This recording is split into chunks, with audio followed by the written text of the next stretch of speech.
This is the 21st century and the media landscape has changed a lot.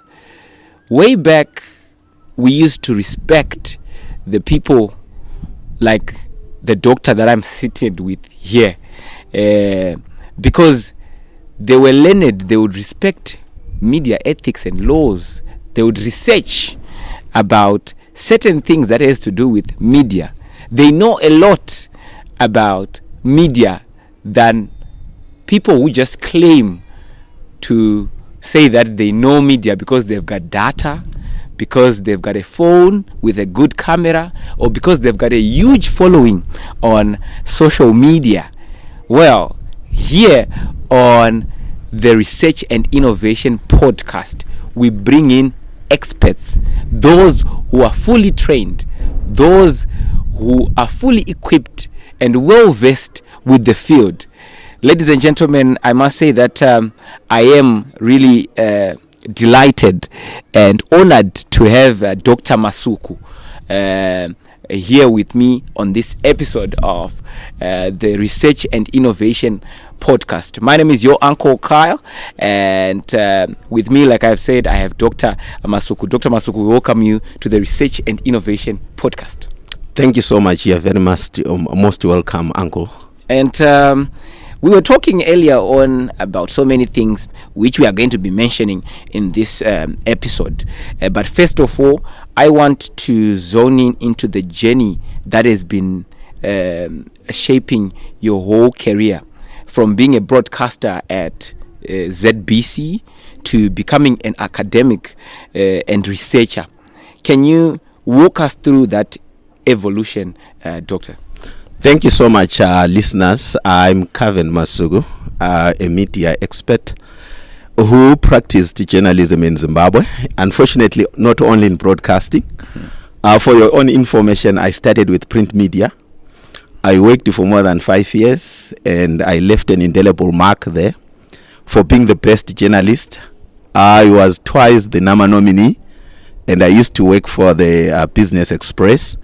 And then from there, I left, and then I became an IT expert. I also did IT. Wow. I worked for 3 years, and I left IT because of my eyesight. All right. I then became a teacher just for 3 years. Okay. And I left, and then eventually I joined ZBC as a broadcaster, and I was in the business desk.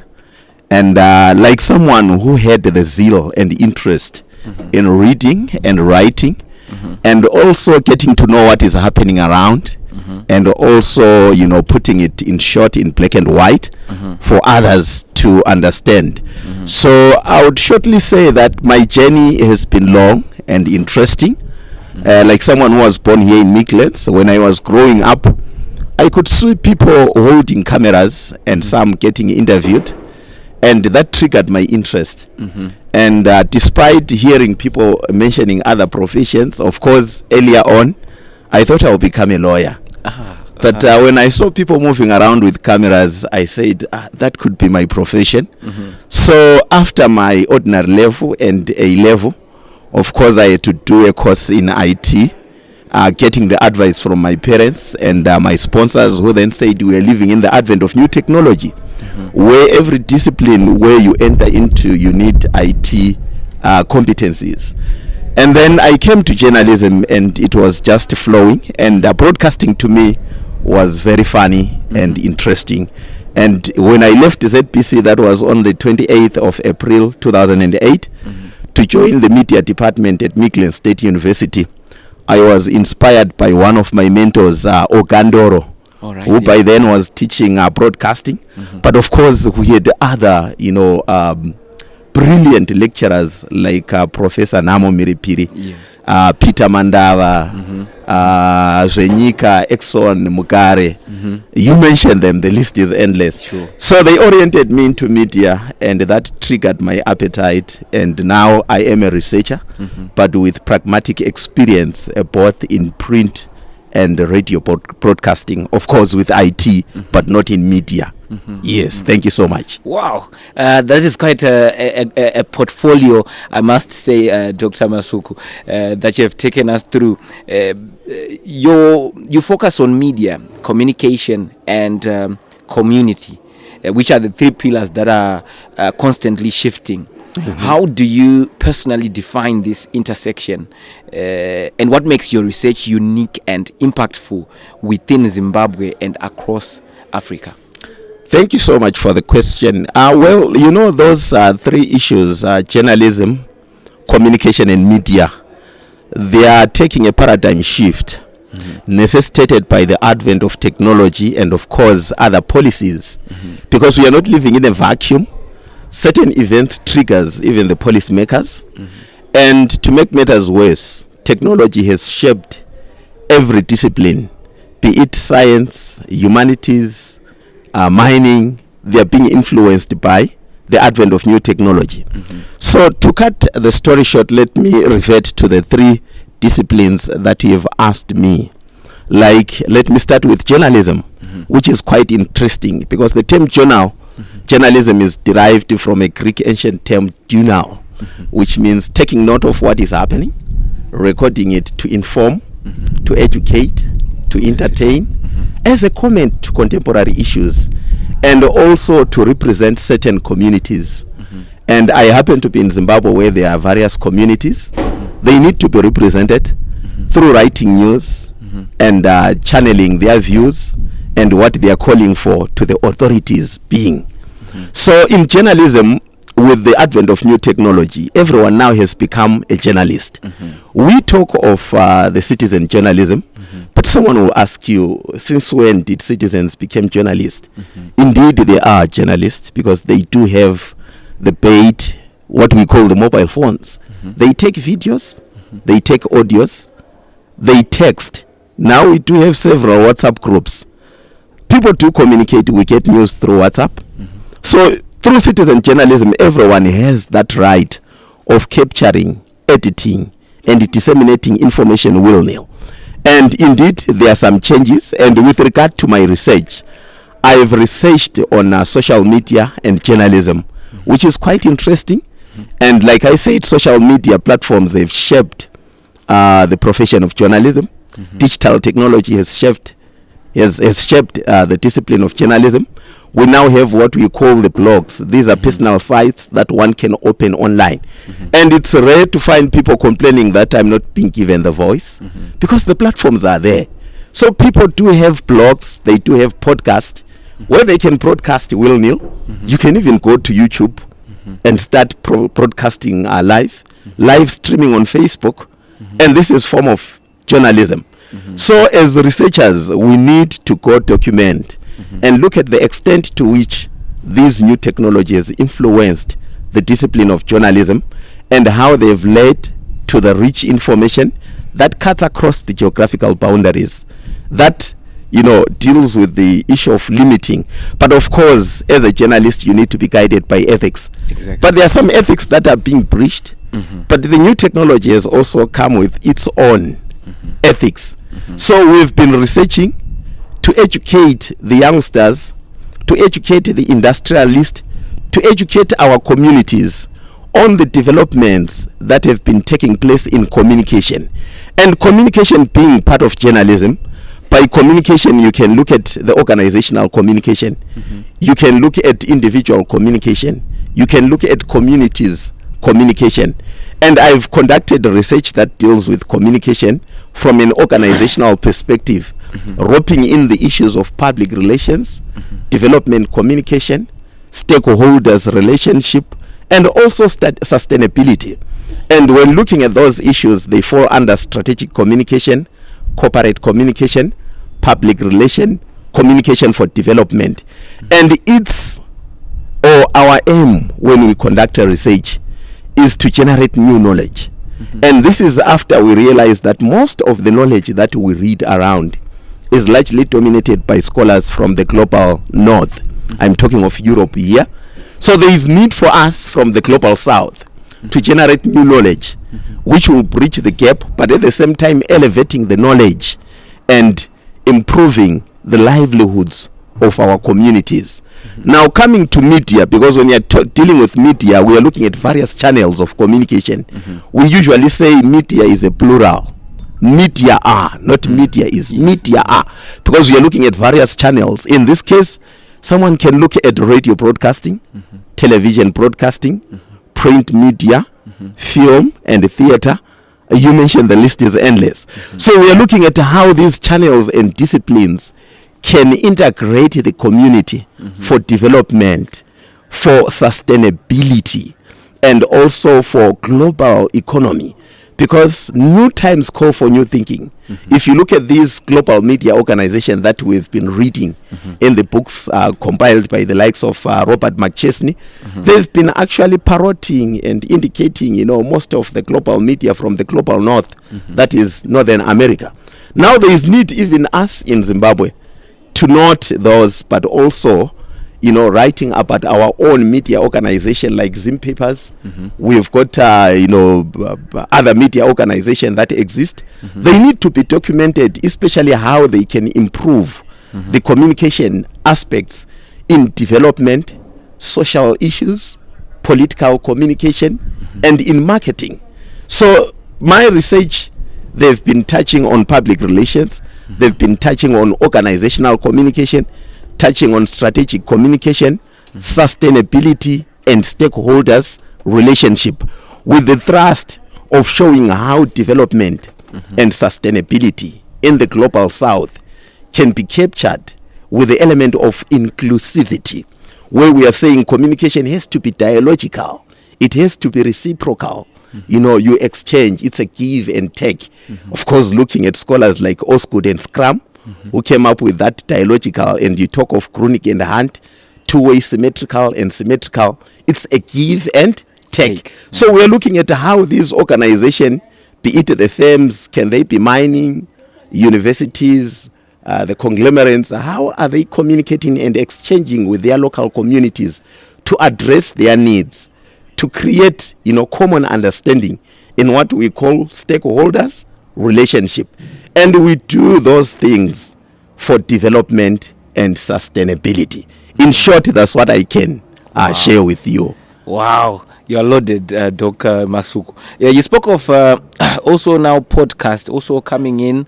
There's word on the streets. In the media streets, they say that for someone who's been, I understand that you're someone who's been observing the trends, how the media trends are changing. And there's been word on the streets that mainstream media is now being replaced by podcasts. What's your personal comment on that one? Oh, it depends with who you are and how you view it. Yeah, but to a certain extent, I would say it's true. Because if you look at most of the local traditional media, they are suffocating. Their sales are going down. They are no longer as vibrant as they are. But to a greater extent, it's not true, because usually these media organizations, they have to thrive and take advantage of the new technology. And that will assist them to be proficient, to be efficient, to store their document in large numbers, and to improve in quality, leading to rich communication. Nowadays, you cannot actually mention digital technology, social media, without hearing, new dictions or discourse like converged newsroom platform. And when you're talking of a converged newsroom platform, we are looking at media organizations using various media or mediums to cascade, process information, and disseminate it to different people. You can talk of the mobile phone. We now get news from mobile phones. You talk of the internet. We now get news from the personal sites in what they call online journalism. You talk of broadcasting in the advent of new technology, hence podcasting, where you can actually broadcast online using new technology. Now, the advantage of those technologies is that they allow you even to do what we call data journalism. And when you're talking of data journalism, is whereby someone will just go online, look for information, and come up with a balanced story, well presented with facts, but drawn from online. And we're still with the use of artificial intelligence. Now you can practice your journalism within the confinement of your home zone without talking to people. You can go search people, but of course there's some ethics on stalking, where they say it's unethical to go and stalk someone's account without his knowledge. But if you are a journalist, alas, you can't help that. You really have to. Sure. You stalk around, you come up with information. You can actually do investigative journalism, where you investigate and come up with secret stories or information about individuals. And if there's one thing that people hate with journalism, is that you always unearth and expose their secrets. Most of them, they've got skeletons in their cupboards. And it's easy in the advent of new technology. Now I can go to Twitter, which is formerly Twitter but now called X. You can go to Facebook, you can go to Instagram, you can go to Reddit, you can even go to the blogs like WordPress, Blogspot, WikiLeaks, and then search for information. And even download, the deleted pictures, because you need to be sophisticated a bit. New times call for new thinking. If you are technological sophisticated, even what people would have deleted, if you are a true journalist who has been empowered with digital skills, you are able to go and unearth all those and write a good investigative story. So I wouldn't say traditional media is being replaced with new technology, but rather they should thrive and take advantage of that. But what we are seeing in the global south, I guess in a way your statement is true, because ever since technology came into being, most of the traditional media, they seem to be facing a challenge. And even our ZBC, they seem to have a challenge.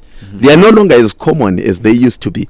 But I guess if they can take advantage of that and broadcast using the new technologies like podcast and the live streaming, be it YouTube, or be it Facebook, be it any channel, that will reach them, certain levels and make them so familiar, and also allow people who are in diaspora, mind you that Zimbabweans are all over. Sure. Yeah, they can actually get to know what is happening home through those social media platform or digital technology, including the mobile phones. So to me, yes, to a certain extent, I would say traditional media is being replaced, but to a greater extent, it's not. Actually, traditional media should thrive and take advantage of new technology to broaden up their content, to produce a rich content in the form of videos, audios, text, or a mixture of those, leading to what we call converged newsroom platforms. Wow. Quite insightful, and I must say, that's exactly what you are doing, because this discourse, those who are probably watching this podcast are only getting it for free, but in some other countries they should have been paying to get that discourse. Now, we have seen you deeply involved in publishing, as well as editing and reviewing, including your work with academic journals. What role has publishing played in shaping your own research identity? Probably you can also zone in on what you would say to young scholars out there who are aiming to be credible voices in media studies. Well, if you are in academia, I guess one of the thrust, we used to know that way back, it used to be three core aspects: teaching, research, and community engagement. But now we have innovation and creation. So as a researcher, the main reason why I enjoy researching is that it makes me to generate new knowledge and reduce the gap, and also create new knowledge that will be documented and beneficial to the emerging scholars. And in a way, it also gives me a leverage of being known as an emerging scholar from the global south, challenging those from the global north, and even adding to the already existing pot of knowledge. So researching to me has actually made me to grow. And like I said, there are some people who inspired me and holding certain titles. We do have professors. And when I joined this institution, I started as a teaching assistant. And then after attaining my master's, I then became a lecturer. But there were certain things that we used to hear about, credible lecturers, respected lecturers, that they should be a fountain of knowledge. And you can't be a fountain of knowledge without research. You really have to research. And researching, each nation and community, they've got different problems. And their problems, they get to be addressed through research and publishing. So I had to take this initiative of researching to document the challenges that are being faced by the community, that are being faced by the nation of Zimbabwe at large, and with an intention of generating new knowledge that will be beneficial to the students, including the prospective students, university students, college students, and even the professionals. So my research has actually benefited the academics. It has benefited the professionals, like those who are in the media, be it journalists, be it public relations or communication officers or liaison officers. They've benefited immensely through my research. And nowadays, because of social media, we do have new professions like social media administrator. I do have researches that touches on social media, and it has actually empowered and elevated the skills and the knowledge of professionals who are into social media.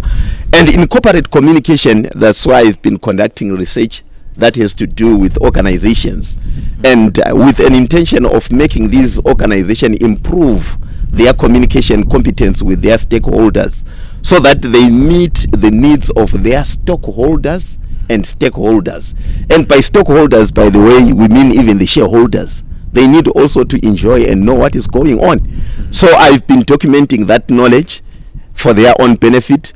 And in media per se, I've also written something that will benefit even the media organization and the experts, so that they know where we are coming from and where we are going, and the gaps that needs to be reduced, or issues that needs to be addressed. And with editing and reviewing, we are growing. And anyone who is a lecturer and a researcher, you need to acquire certain skills, so that the knowledge that you'd have acquired out there, you assemble it, you integrate it, you produce valid information, which we call knowledge, imbued with certain philosophies, certain theories, with a knowledge of elevating the understanding and making even the learners who go through your articles to have a sophistication and inquisitive minds in terms of critical thinking, but of course addressing their concerns. So I would say my journey to research editing has shaped me. In a way, it is making me grow as a researcher, and it has enabled me to be known, because I've been traveling places, attending conferences, and you meet renowned professors there. That's how you get to be known. You present before them, they elevate you, they critique, and you should always have an elephant skin. And you can't be a renowned academia without accommodating the critiques from other scholars. So it has made me grow, and seeing my publications being online and read by people in the form of the Google Scholar, where I appear, and also making comments in the academia, and also appearing in other online platforms for research. It makes me grow and develop zeal, and in a way humble me, and also makes me serve my society well by elevating their knowledge, getting their problems addressed, and also influencing the policymakers, including our government, on certain gray areas that they need to address, and how they can take care of their citizens. So in short, I would say these are the skills and the things that have made me grow as a researcher and as an academia. Thank you so much. Wow. Thank you very much, Dr. Masuku, for enlightening us deeply on that note. Now, you also delve in a little bit into AI. Whether we like it or not, I think you and I can both agree that AI is here to stay. And as consumers of it, we need to embrace it. So with AI reshaping journalism and content creation, what's your take on the future of media in Zimbabwe and the region? Can we say that AI is a threat to traditional journalism, or can it be a tool for enhancing storytelling and ethics? To me, when I see artificial intelligence, it's a blessing rather, and it's not a threat. Of course, I've heard people indicating or arguing that artificial intelligence will replace us, and very soon most people will be jobless. But I've got a contrary view to their ideas. To me, artificial intelligence is a blessing in the sense that it will ensure efficiency in the discipline of journalism and communication, where work can be done easily. And we are talking of quality work. And what we produce also meets the international standards. And with artificial intelligence, it also helps us with the storage facility, where most of our knowledge that we had no way to store, now we can store it in clouding. And it also enables us to be information rich by knowing how and what other people are thinking. And as a profession, it doesn't narrow us into a single profession. You know, in the advent of new technology, we have to be multitasking.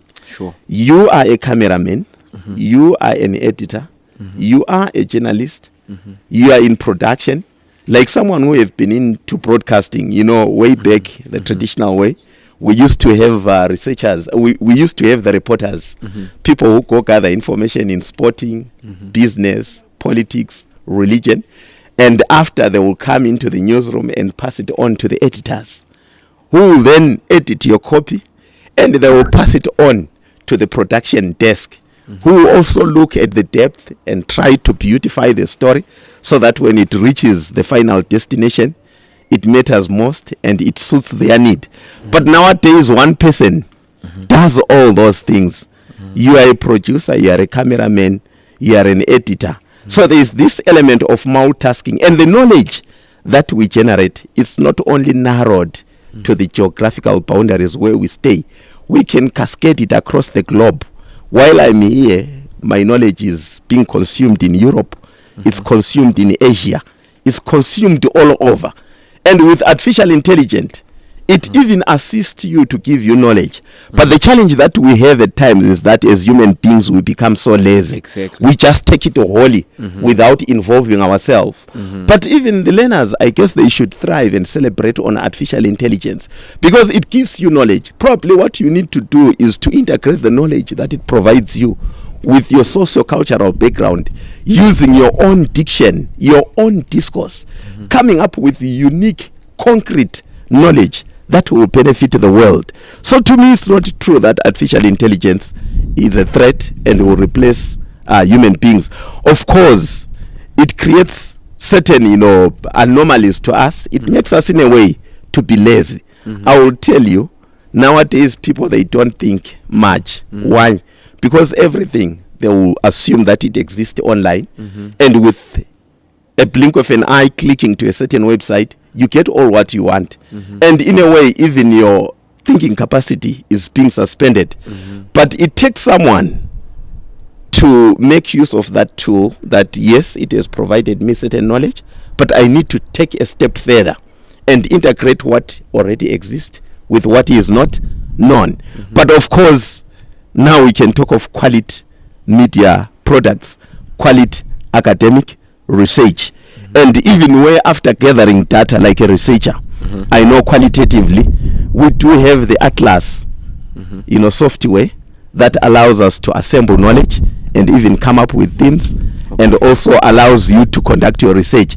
So it makes work a bit easier and interesting, and it enforces quality, research, quality media products. You can come up with brilliant videos, brilliant audios using artificial intelligence. So it's not true that it has replaced us. In a way, artificial intelligence, of course, needs human beings, but of course it depends with also the context. Like I've been reading this other article, they've been talking about the cafeterias, shops, where now artificial intelligence is used to make quite a number of coffee cups for the clients. And if it was a human being, at times, us human beings, we can get tired. But with artificial intelligence, can you imagine how many cups of coffee can be made within a day without getting tired? And by so doing, would you then say you're being replaced? You're always there. You will be needed. So in a way, artificial intelligence will assist us to ensure quality, to boost production, also to generate knowledge that is diverse and of global interest. But of course, as a teacher, a lecturer, I've noted that most of our students, they struggle a lot when it comes to dissertation because they are lazy to think. They'll just go extract knowledge as it is without editing it and then give it to you. But thank God we do have software that can detect, and they've suffered a lot. And since we always make them fail and know that what they would have done is bad, Yes. now they will know that despite having the artificial intelligence, still their input is needed. And by so doing, will you then say artificial intelligence have replaced us? No. So it's not a threat as such. It all depends on how you view it. But to my perception, I wouldn't say it's a threat, but it's a blessing, and we need to thrive on that to improve on efficiency, quality, production, and so forth. All right.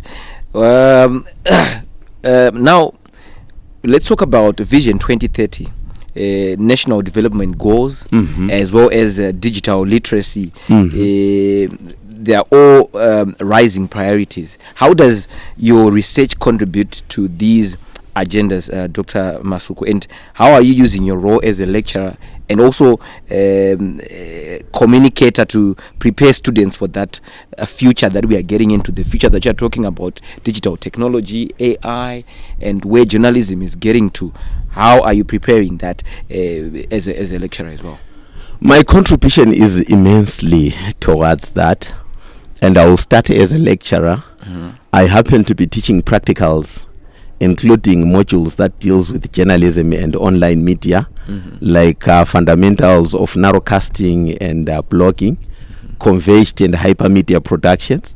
And if you look at those modules, they are meant to improve the knowledge base, the pragmatic competence of our students in delivering when they go to the industry. And they produce high quality stories using new technology like the internet, mobile phones, cameras, and podcast. And at the same time, we also teach them to be academic, to go on and look for new knowledge, generate it, synthesize it with their socio-cultural background, and come up with unique knowledge that will add to the already existing body of knowledge. And then now coming to my research, in a way, my research has contributed towards the 14th national priorities known as the National Development Strategy that runs from 2021 to 2025. I'll look at the issue of economic growth and stability. And when looking at that aspect, it has got an element of sustainability.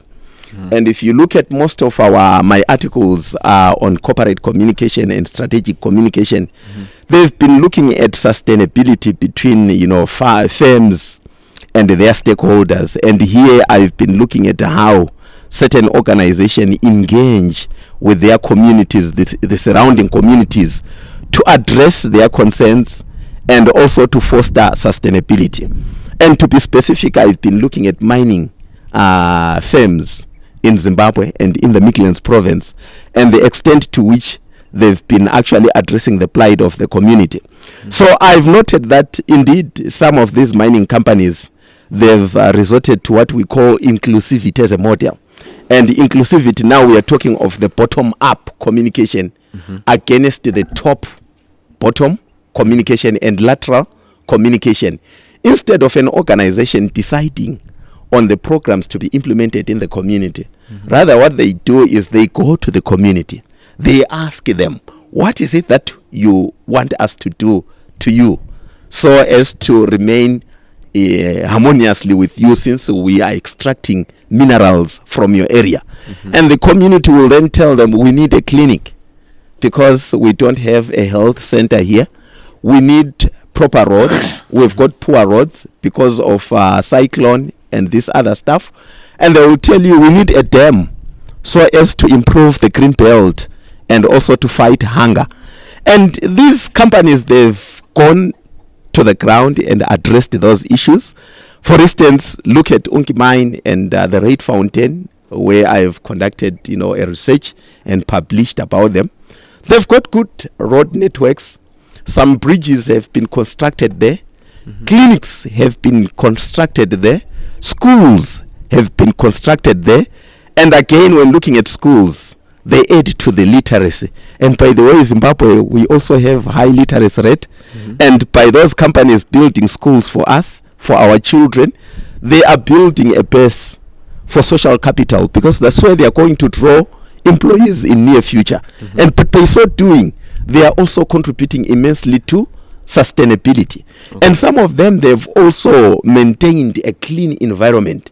You know, it has been often said that where resources are being extracted, most of the communities, they are left, wallowing in poverty, and their ghosty town and their living environment is bad. Yes. But the companies that I have actually conducted research on, they seem to be plowing back in the form of corporate social responsibility or corporate social responsiveness, which nowadays they call social performance initiative, by addressing the concerns of the local communities and enforcing a clean environment after extracting the raw materials which are depletable. And once if you extract them, you can't replenish or restore them. What do? They cover all, and they go on to plow trees there. And they've been introducing or implementing projects like bee waves, forestry, so that in the long run the community can harvest the trees and they can actually enjoy honey, which will improve their health, and at the same time, financial wise, business wise, enable them to gain money. And apart from that, they've been keeping the environment clean, because they know that this community where they are extracting, they do have the power and the authority of revoking their licenses if they don't continue responding to their needs. And with regard to communication, I've been also conducting research that has to do with these organizations and how they do communicate, and whether their communication is reciprocal and it addresses their stakeholders' needs. And by so doing, I'm also calling the influential individuals, including the government, to look at the policies and initiate policies that are all embracing, that are benign, not only to the community, but both to the industry, the community, and the government. So my research, in a way, they've contributed immensely. And then we move on to infrastructure and utilities. All what I've mentioned to you, proper road networks, clinics, schools, and for your own information, some of the communities, they had, rooms, like 5-roomed house being constructed for them as a courtesy call, and balls being drilled and a solar panel connected, so that now they have a tap water. And by so doing, we are now talking of infrastructure and utilities, because those schools, they are solid infrastructure, visible infrastructure, which also improve, the development of the community, hence sustainability. And then we are saying, these communities together with this organization, they've managed to use the local resources without depleting or without compromising to the future of the coming generation. And such knowledge, at the moment, it's limited, because most of the scholars we have been generating this knowledge are those from the global north.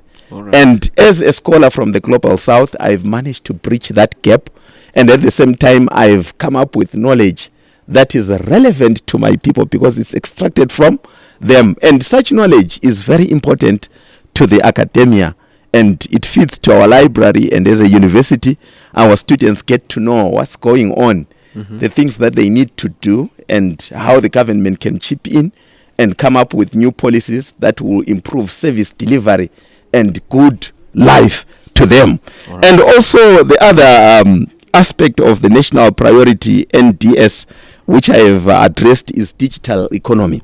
And by digital economy now, we are looking at promoting the use of information communication. Information is very important. And there is no community that can develop without communication. Hence, in media, we talk of scholars like Nyuze Manyunjo. You talk of Fraire Payolo, the pedagogue of the oppressed, where they are saying that at times we don't come up with development because we are using the wrong knowledge which has been generated from the West. And if Zimbabwe is to develop, it cannot develop using the knowledge generated in Europe. But they have to generate their own knowledge, which is in the confinement of their own context, which speaks to their challenges. So I've generated knowledge for communication using the local communities, and that knowledge is relevant to the local people, and it helps them to better their livelihoods. It helps them also to know what needs to be done, and how the government can chip in terms of policies, and also educating them how the local firms can also contribute towards their future. All right. Instead of just extracting raw materials and focusing on generating more income, they include the interest of the community, not only including them, but also addressing them. Now, coming to the students, I've been empowering them because such knowledge will go to the library. Now they will know the extent to which the local media organizations are being influenced by the advent of new technology, hence internet, mobile phones. You talk of digital technology, you talk of artificial intelligence. Now we talk of mobile journalism. They've been reading about mobile journalism, but most scholars coming from Europe, now they can understand what is mobile journalism using local generated knowledge. They can talk of storytelling, not using knowledge from the West, but using knowledge from Africa. Public relations organization, they know what we call excellent public relations, which is dialogical, not using scholars from Europe like Grant, Grunica, Hunt, like scholars like Seitel Fraser. Those are European scholars. But now they can even cite Masuku. Why? Because he's a local person.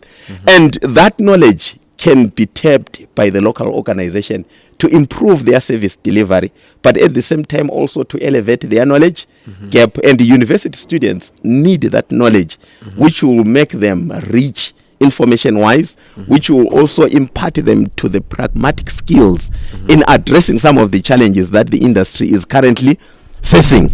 And then coming on to governance. You know, my understanding of governance when I started corporate communication, it has got two phases. It is a management aspect, and at the same time it is a communication aspect, but it touches also on governance, issues that has to do with governance. It touches on issues that has to do with human rights. Now, when talking of governance, a good governance system should be transparent. It should be accountable. It should be inclusive. And then looking at most of my research, where I've been looking at the stakeholders' relationship between organization and the communities, you find that there is an element of good governance, because we are saying an organization is not just there to generate profit, and it doesn't operate in a vacuum. They need to take need of their surrounding communities by addressing their needs. And also, you know that for an organization to be involved in stock and exchange, there are international policies like the Cadbury, which talks about King 1, King 2, King 3, King 4. Now we are talking of King 5. And all these corporate organizations that are in the stock exchange, they've actually achieved all those policies: King 1, King 2, King 3, King 4.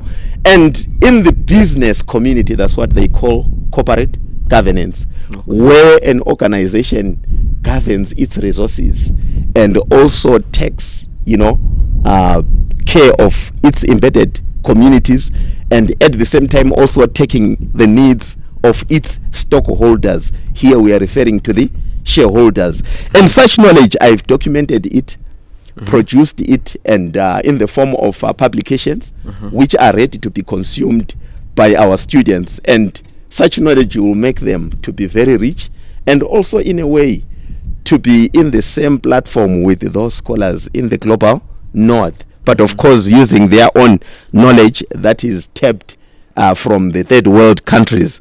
And then there's an element of human capital development, where we are talking of an investment in education. And our education now, it's rich. Now we talk of innovation and creation, and with the aspect of entrepreneurship.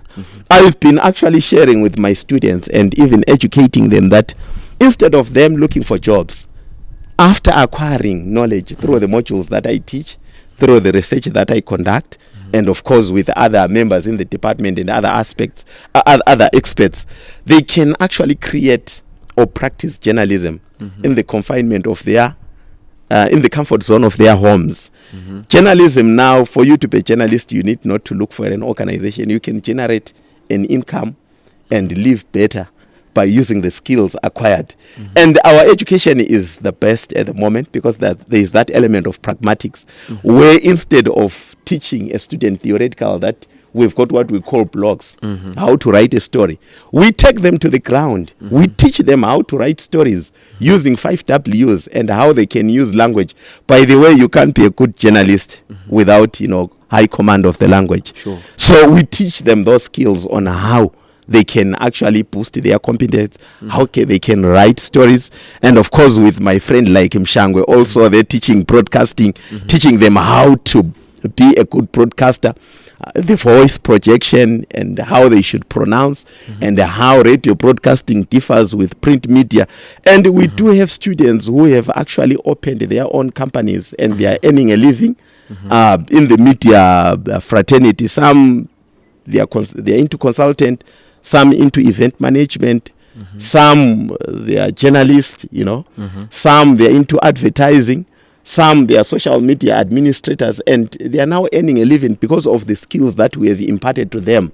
Apart from the practical skills, we have also taken them a step and elevated them and scaffolded them to research and the importance of research. That all the knowledge that we may be talking about, all the skills that we are talking about, it needs to be put in black and white for the future generation, even for the local people and for the professionals. And they do so as they write dissertation, which is one of the tasks which I always find challenging, especially to our students, because as you supervise them, you go through rough patches with them. But that skill alone is enough and important to take them to know what is life, to make them earn a living. And in human capital development, I've contributed immensely in the class through my pedagogical and andragogical skills. These are the methods of delivering to them, where at times, instead of telling them, we take them out there to the community. We visit communities. We visit those communities. They get to know who is who, how they live, the food they eat, who are the chiefs there, and we bring them back. When we bring them back to the lecture room, then we say, write stories on things that you have seen. And we would have actually taught them technical on how to write stories. And that alone makes them competent. And because of those skills, they can even go wherever they want. And as I'm speaking, I do have people that I taught who are now working for Al Jazeera, for BBC, these international organizations. It's because of the skills that they earned. And some of them, they've actually taken it further to open their own organization and employing other people.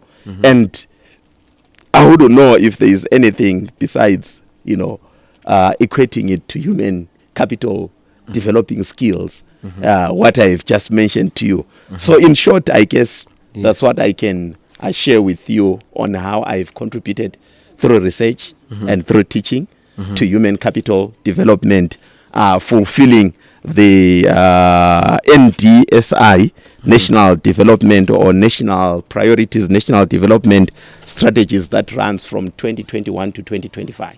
Wow. Thank you very much, Dr. Masuku, for that insightful conversation that we had. But as we round it all up, if you were to speak directly to a young Zimbabwean broadcaster or probably an academic today who's struggling to find their voice, what would you say to them?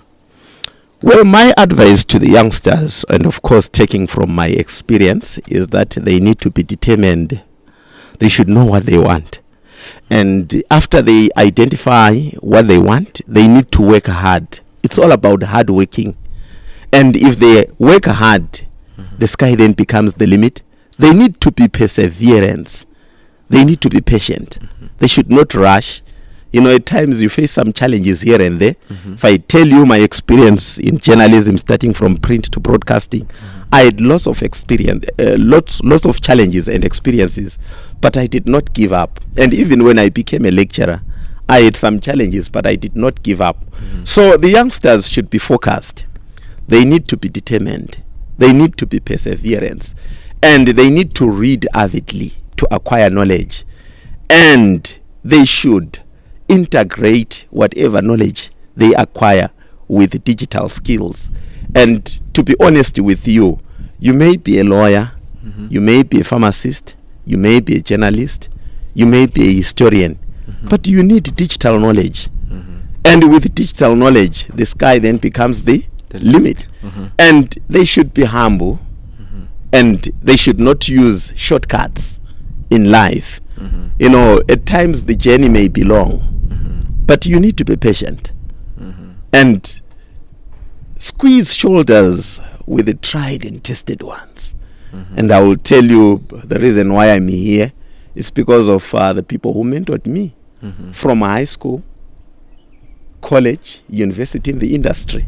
I will tell you the first time when I went for attachment, I could meet people there whom I thought were ruthless, but later on I realized that they were doing me favor because the skills that I have, no one can take them away from me. I'm very competent, and once a journalist, always a journalist. Though I am a researcher, I am a lecturer, but I'm still practicing my journalism. If you go online right now, search for my name, you'll see videos are there, stories are there. It's because of the knowledge that I acquired. So the youngsters need to be avid readers to gain more knowledge. They should read avidly and extensively. They should squeeze shoulders with the tried and tested, and they should be in a position of identifying their talent earlier, and then see the people who can assist them and the knowledge that they need to consume so as to make them grow. And apart from that, they need to be humble and be God-fearing. I guess in short, those are the advice that I can give the youngsters. Wow. Quite a very insightful, again, advice that has been given to the youngsters out there by Dr. Masuku. Those that want to also get in touch with your work, how can they get in touch with you, Doc? Oh, yes, they can get in touch with me through my mobile phone, which is 077 321 0607.